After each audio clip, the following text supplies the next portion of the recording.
Lakliba message tu yenglaga lei Jumlen maningdagi. Kanai phono. Pariba message tu da Jumlen su haifit yenglai. Kanano hairaga. Lairel kaim hairam dabi phone phamungda lakta langsilam laga thoki.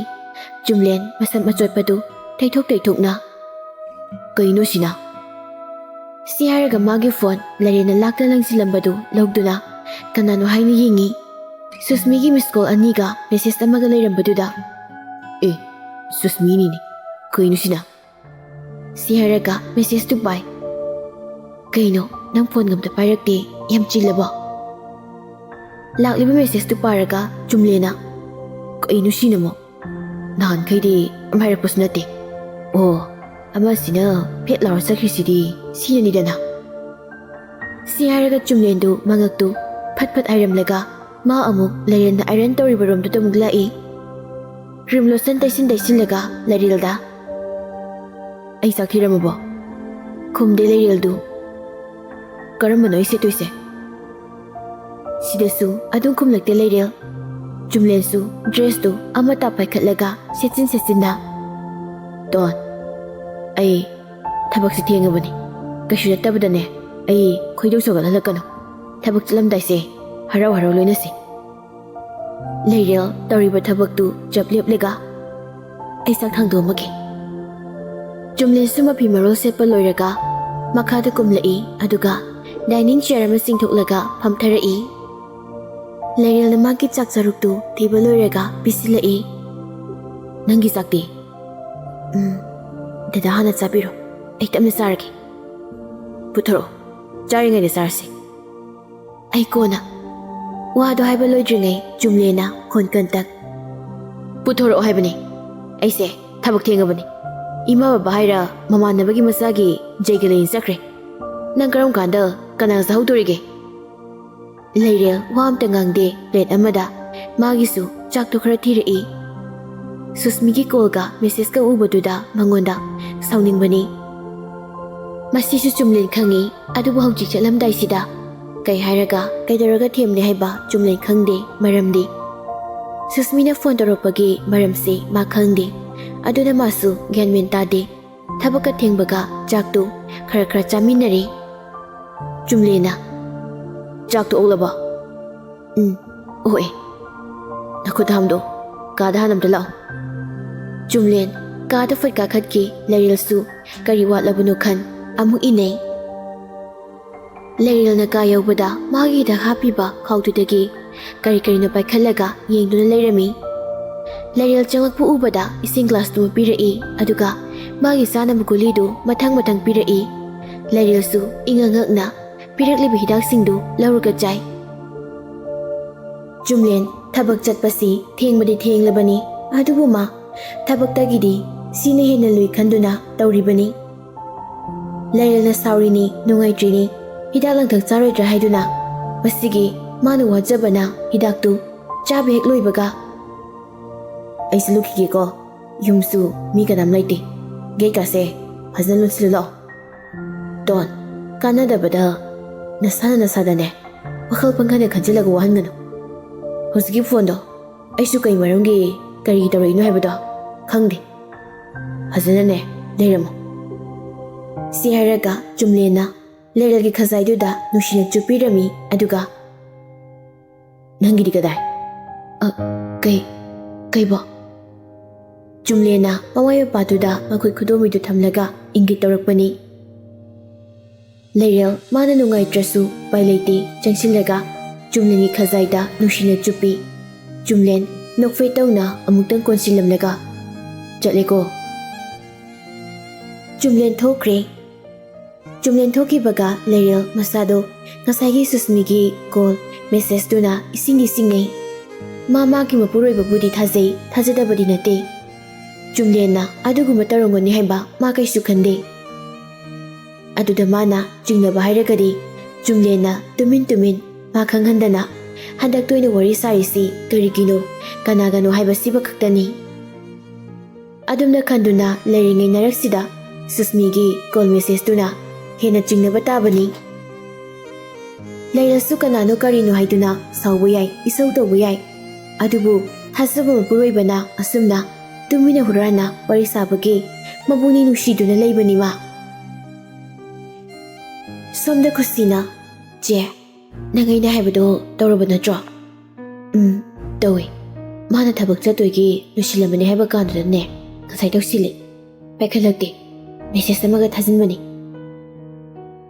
Aduni Larilna goldu bakanda mathamoida jingyaba ma leiramani atu tanabani aina silisi adu kusi jumlendo ausipau golbe ka torokte torokanida toroktrasu je nang namtau tosindawni aduga nang aina haiduse aina haibado ngasai wadu khangbra adu kauba yade kauri ado ai idi kai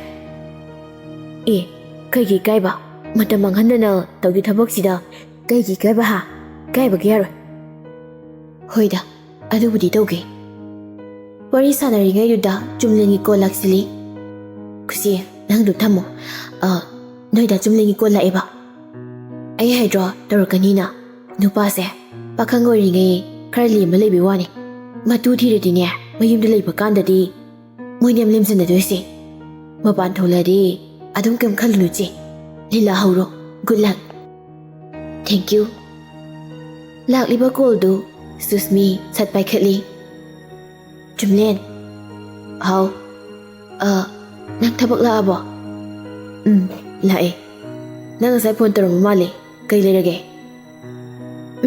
kaino ni ai nangonda kainom ta hagena hayo kaino ai sendaksi nangondagi matem da lawdi yadre nangon yet point order khangdi tawisi jumlendi malu honglabanina susmida shiranana hena kaisu khanjindi isam samna mamanabigum adum khumlai mahanasu susmidadi lana lawbasu kaisu leite kaino hayo nang university dagi pung kya yumhange pung mari makhai muki manungdadi dumhale aido noigi MU mangi sida akhoi dukan khara leidana ado moyangang khara suti lawna kiba adaina yingsinda yadraba aduda thilakpakidi driver na thilai akhoi driver dusu dukangi kaigi thaba to kumya ma senthok sijin pharak tabagi halakpado hekta thengkiba mangai bada ado nang hanbagi timing do hangakpani aido nang hanbaduda isingzamaigi akhoi dukan phawtang yaugena adasu leite yadraba isi gari thingjinarupadagi gari thoba ki leire hoi kaisu kaide yaw hanbagi timing na trodum isam samna harakpa manba susmi gi wahaiduda jumlesu adum chamda khumbani mani adudi horen hairamuko hoi harake adudi ai class amta zaungkigi jumlen phone thamkhraga susmi marule yanoi aduga thamoida mamang thakla nang ngamkhrasu handakti nang ngamhaloi somairang lomdasu jumlen haibaki matung ina semkat payaba sakat payaba sem sari mafamdu leiriba mi kaisu gyaloina tanai hainaba leite moisu moina pangba yaba angama matengni pangli maraktuda ahal amadi phamsena basu yauribani mayam sangdana magi seba su tawri mafamdu leiriba ahal singdunasu jumlenbu hek moina pokjaba masada masagumna khalibani karamnadi khaloi apokpa masa masuna phawba mirai biriklabada jumlena mafam maduda changjafam piduna mama mapagum thambikibani ahala dona sanjilak pahen bana manina jumlena paw madi pigi khan call tawri jumlensu class loibagi tholakpada ngairi bani manigi call laktuna tamni bungo thabak phamdara hoi tamni kainoni ahalama khura sawbudo masa ngamdana leibdo kuiraba madu ngasi ngarangse khara hina soksile adugi bungoda pausida khangange haiduna tamani doctor singnabu kayarige jumlen mafamduda doctor nurse loina watana thami kari di hairuni masa kankanaba hida khara kapi si mangai bungo adubu kankhatpudi leiti matam ngai badu tari pari tamani ai thabak halakpaga asidi adom na ngai oina haidarage hoi pare phone thamkhra matung Jumlen Susmida call sa tawsili amadusu ngairaga lerembagum satpai khalai hello tholak toraba tholak tori ai thabak upam masu chataba yatri aduna nang thinbiramage hoi Susmi su hek haibaga madi Jumlen tholakpa ngairaga lei tasengbadi thabak leibu nate ma sida kaisu mathau amoi khelak libani mapana marakta khara ingsiluso haibududadi yabiba nate Jumlen su gari thaudoraktuna Susmiya lebliba domda laklaga gari khamlai lao Susmi su nokfei tawsilaga gari da karai ani du puna lakminei Susmi di ahan bu oiramgani asumna gari matada Jumlenga punaga chatminaba haraubana masadu kainom tawri ma tumin Jumlen yinglai Jumlengi masanana lauba nupa manba chungpiran chapa phibam navy blue machugi frituga grey machugi pants tuga yengbada tanali nang kai da satoina hosipo aigi moirang numgido ahanama kana masangam dena adugi hafit yenglogi tawbani Susmina hosipu thingani he lekturo leoida Susmi hangi yauna Larilbu nusi saduna hanglai Laril di kamdawrige Jumlen su Laril hanglakpaduda harau khumi masu dum leiri Jumlen angang di ihaudu dawdribo Jumlen su noktorai aduga dawdrida aina matam khara leikhisina sum Susmi di harauba mapawi mathamoida singkre phe angang yaudabanasu noina angang yaudringai sida aina tawge khanbase oithokhaingani hayeng angang amu yausinkradi hena pharaktani si khalaga nokfei tawi moigi mafamdusu yauraga Jumlena Susmibu thilamlaga mayumna changlambadi thenglani khanduna ma mayumna sangre adu moirang chalage khana thauri ma lambida Larilda call tawi Laril call do pairakte amukasu tawbada pairaktrabadudadi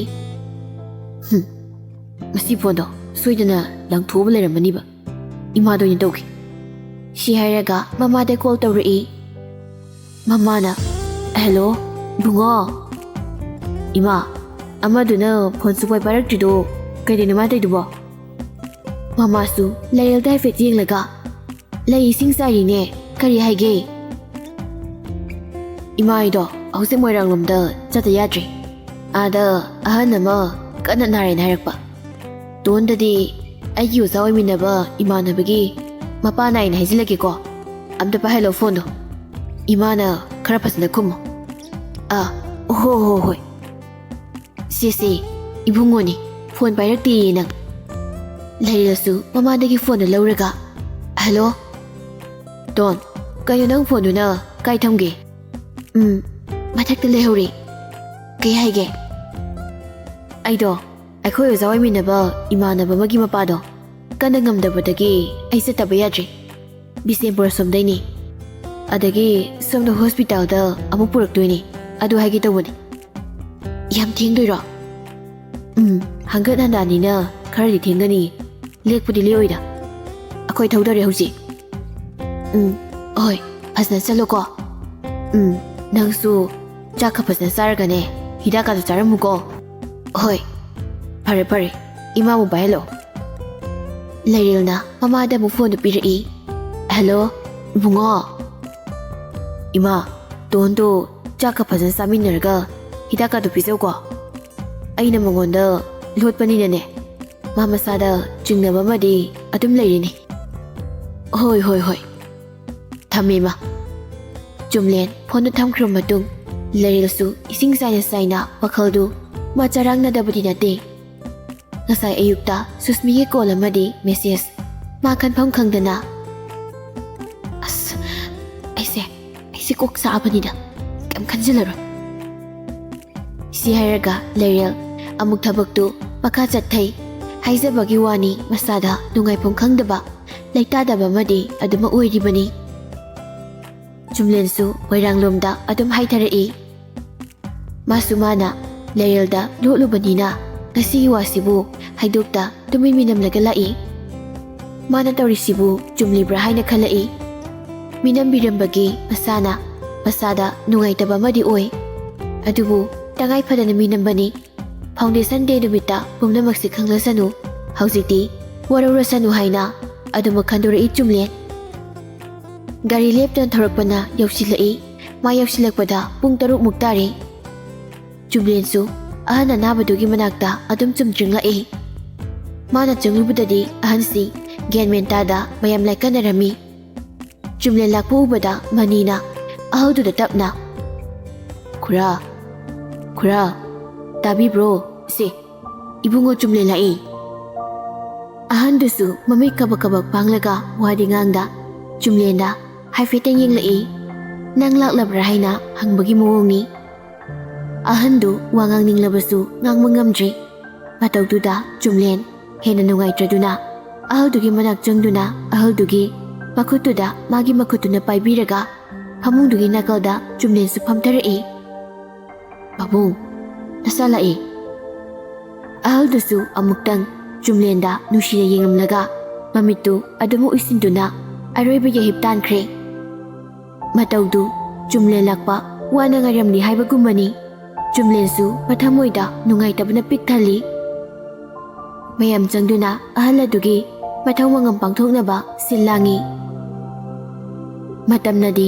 ꯑꯁꯨꯝ ꯊꯦꯡꯖꯤꯜꯂꯛꯂꯝꯃꯤ ꯂꯩꯔꯦꯜꯁꯨ ꯇꯨꯝꯗꯈꯩ ꯆꯨꯝꯂꯦꯟꯕꯨ ꯍꯜꯂꯛꯄ ꯉꯥꯏꯔꯤ ꯃꯥ ꯐꯣꯟꯁꯨ ꯇꯧꯔꯤ ꯆꯨꯝꯂꯦꯟꯗ ꯍꯜꯂꯛꯇ꯭ꯔꯤꯕ ꯍꯪꯒꯦ ꯍꯥꯏꯗꯨꯅ ꯑꯗꯨꯕꯨ ꯑꯃꯗꯨꯗꯤ ꯑꯁꯣꯝꯗ ꯃꯔꯥꯡ ꯐꯣꯟꯒꯤ ꯋꯥꯈꯜꯒ ꯑꯣꯏꯗ꯭ꯔꯤ ꯃꯥꯅꯁꯨ ꯇꯧꯔꯒ ꯍꯥꯏꯗꯣꯔꯛꯀꯗꯕꯗꯨ ꯃꯥ ꯀꯥꯎꯔꯤ ꯆꯨꯝꯂꯦꯟꯅ ꯐꯣꯟꯗꯤ ꯁꯨꯝ ꯄꯥꯏꯈꯠꯂꯛꯇꯕꯗꯨꯗ ꯁꯨꯝ ꯄꯥꯏꯈꯠꯂꯛꯇ ꯂꯩꯔꯦꯜꯗꯨ ꯃꯁꯥꯗꯨ ꯁꯨꯝ ꯁꯥꯎꯅꯤꯡꯂꯛꯏ ꯑꯃꯕꯨ ꯑꯣꯏꯔꯁꯨ ꯃꯥ ꯐꯣꯟꯁꯤꯗꯗꯤ ꯄꯥꯏꯔꯛꯑꯒꯅꯦ ꯁꯤꯅꯤ ꯃꯥꯅꯤ ꯍꯥꯏꯔꯛꯄ ꯌꯥꯏ ꯍꯥꯏꯕꯅꯤꯗ ꯑꯍꯤꯡ ꯂꯤꯂꯛꯑꯣꯏꯁꯨ ꯍꯥꯏꯔꯒ ꯄꯨꯡ ꯑꯃꯨꯛ ꯌꯦꯡꯉꯤ 11 ꯍꯦꯟꯖꯤꯜꯂꯤ ꯃꯌꯨꯝꯗꯒꯤ ꯉꯁꯥꯏꯅ ꯄꯨꯈꯠꯂꯛꯑꯁꯨ ꯍꯣꯁꯄꯤꯇꯥꯜꯗ ꯌꯧꯔꯛꯑꯅꯤ ꯑꯗꯨꯒ ꯁꯤꯅꯤ ꯃꯥꯅꯤꯁꯨ ꯍꯥꯏꯔꯛꯇꯦ ꯍꯧꯖꯤꯛ ꯄꯨꯡꯁꯦ ꯌꯧꯔꯁꯤꯗ ꯐꯣꯟꯗꯁꯨ ꯇꯧꯔꯛꯑꯣ ꯍꯥꯏꯕꯅꯤꯗ ꯃꯁꯤ ꯅꯨꯄꯥꯁꯦ ꯀꯩꯅꯣꯝ ꯁꯨꯝ ꯇꯧꯈꯠꯂꯤ ꯍꯥꯟꯅꯒ ꯌꯥꯝ ꯃꯥꯟꯅꯔꯛꯇ꯭ꯔꯤ ꯃꯥꯏꯁꯦ ꯑꯩꯅ ꯁꯨꯝ ꯃꯅꯥꯛꯇꯒ ꯂꯩꯔꯛꯄꯁꯤꯗ ꯑꯩꯁꯦ ꯊꯑꯣꯏꯔꯛꯇ꯭ꯔꯤꯔ ꯀꯩꯅꯣꯝ ꯇꯧꯔꯤ ꯑꯩꯅꯦ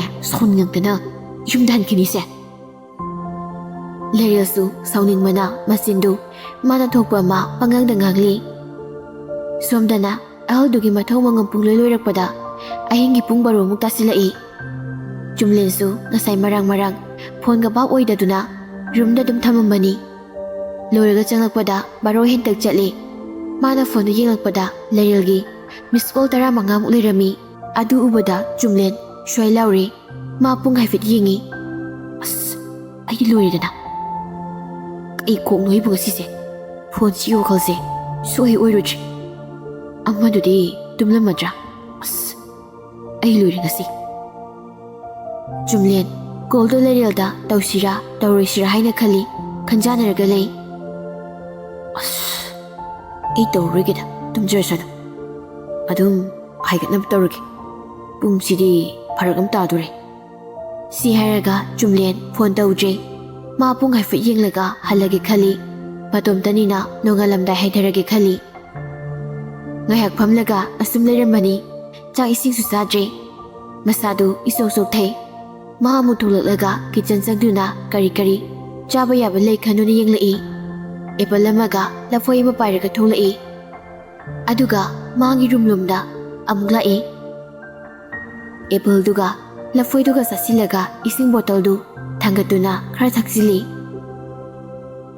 ꯁꯤꯗ ꯇꯨꯝꯃꯨꯔꯕꯗꯤ ꯍꯧꯒꯠꯄ ꯐꯔꯛ ꯑꯃꯨꯛ ꯇꯥꯔꯅꯤ ꯈꯟꯗꯨꯅ ꯃꯥ ꯇꯨꯝꯗ꯭ꯔꯦ ꯐꯣꯟꯗꯨꯗꯒꯤ ꯀꯔꯤꯅꯣ ꯈꯔ ꯌꯦꯡꯂꯒ ꯂꯩꯔꯤꯕ ꯆꯤꯌꯔꯗꯨꯗ ꯐꯝꯃꯤ ꯄꯨꯡ 3ꯃꯨꯛ ꯇꯥꯔꯛꯄꯒꯤ ꯑꯗꯨꯋꯥꯏꯗ ꯃꯌꯨꯝꯗ ꯍꯜꯂꯛꯀꯦ ꯍꯥꯏꯗꯨꯅ ꯇꯥꯃꯅꯤꯗ ꯀꯣꯜ ꯇꯧꯔꯒ ꯍꯥꯏꯔꯝꯗꯨꯅ ꯃꯐꯝꯗꯨꯗꯒꯤ ꯊꯧꯗꯣꯔꯛꯏ ꯂꯩꯔꯁꯨ ngarangdu sofada Jumlen mu ngaiduna leirambadagi tumthakibani.